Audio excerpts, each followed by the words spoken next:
Nutrition কেন matter করবে না? আপনি নিশ্চয়ই জানেন যে নিউট্রিশন ছাড়া আপনি চলতে পারবেন না।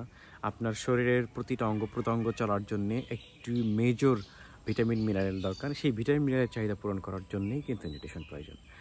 সো হ্যালো গাইস, সবাই ভালো আছেন? আজকে আমরা আলোচনা করব যে এই নিউট্রিশনের ইম্পর্টেন্স কী এবং কেন নিউট্রিশন ম্যাটার করে আপনার ফিউচার হেলথের জন্যে এবং আগামীতে নিউট্রিশনটা কেমন হতে পারে এখন থেকে 50 বছর পরে, সেই বিষয় নিয়ে আপনাদের সাথে আলোচনা করব।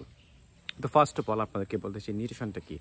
যে আমরা যা খাই, এটা প্রতিদিনই আমরা যে খাবারগুলো কনজিউম করি এবং যেই খাবারগুলো থেকে হজমের পরে যেই জিনিসগুলো অবশিষ্ট অংশ থাকে, যেটা আমার শরীরে যে বিভিন্ন ধরনের ভিটামিন, মিনারেলস এবং ডেফিসিয়েন্সি এবং বিভিন্ন ধরনের শরীর চলার কাজে ইউজ করা হয়, ব্যবহার করে, সেটাকে বলে আমরা নিউট্রিশন।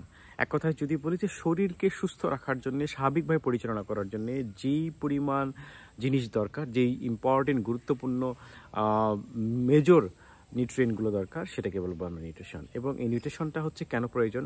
আপনি স্বাভাবিকভাবে বৃদ্ধি করার জন্যে, আপনি রোগ প্রতিরোধ ক্ষমতা বাড়ানোর জন্যে, আপনার শরীরের আপনার ক্ষয় পূরণ করার জন্য এবং বৃদ্ধি সাধন করার জন্যে। এটা সব বয়সের, সব ধরনের মানুষের এবং সব এইজের মানুষের এটা প্রয়োজন। সেটা মেয়ে ছেলে হোক না কেন, যে কোনো বয়সের মানুষের প্রয়োজন। কেন প্রয়োজন? যে আপনি যদি সুস্থ থাকতে চান তাহলে পুষ্টি প্রয়োজন, পুষ্টিকর খাবার প্রয়োজন এবং স্বাভাবিক বৃদ্ধির জন্য আপনার শরীরটা সুস্থ রাখার জন্যে, রোগ প্রতিরোধ ক্ষমতা বাড়ার জন্য আপনার এই ধরনের পুষ্টি প্রয়োজন, যেই কারণে আপনাকে পুষ্টিকর খাবার নিতে হবে। এবং আগামী 20-30 বছর পরে নিউট্রিশনের ডাইমেনশনটা কিন্তু পরিবর্তন হয়ে যাচ্ছে। সো সেই পরিবর্তনের সাথে সাথে আপনাকে অ্যাডজাস্ট করতে হবে। ধরেন আপনি এখন ভাত ভাত ভাত এবং আপনার প্লেটে 75% ভাত থাকছে।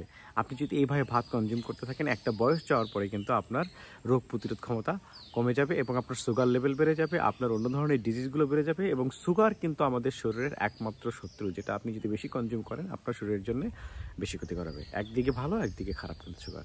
আরেকদিক থেকে ভেজিটেবলস আপনার অংশগ্রহণ আছে, কিন্তু মাছ মাংসতে অংশগ্রহণ নেই।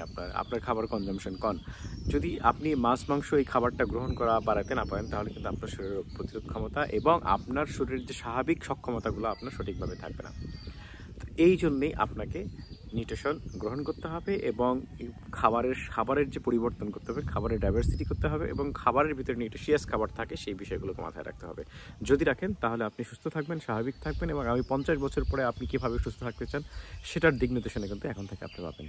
অবশ্যই আমাদের ভিডিওটি সাবস্ক্রাইব করবেন, আমাদের চ্যানেলটি দেখবেন, আবার নতুন নতুন ভিডিওগুলো আমরা আনবো, সেগুলো আপনি ফলো করবেন। ভালো লাগলে আমাদের চ্যানেলটি সাবস্ক্রাইব করবেন। ধন্যবাদ আপনাদেরকে।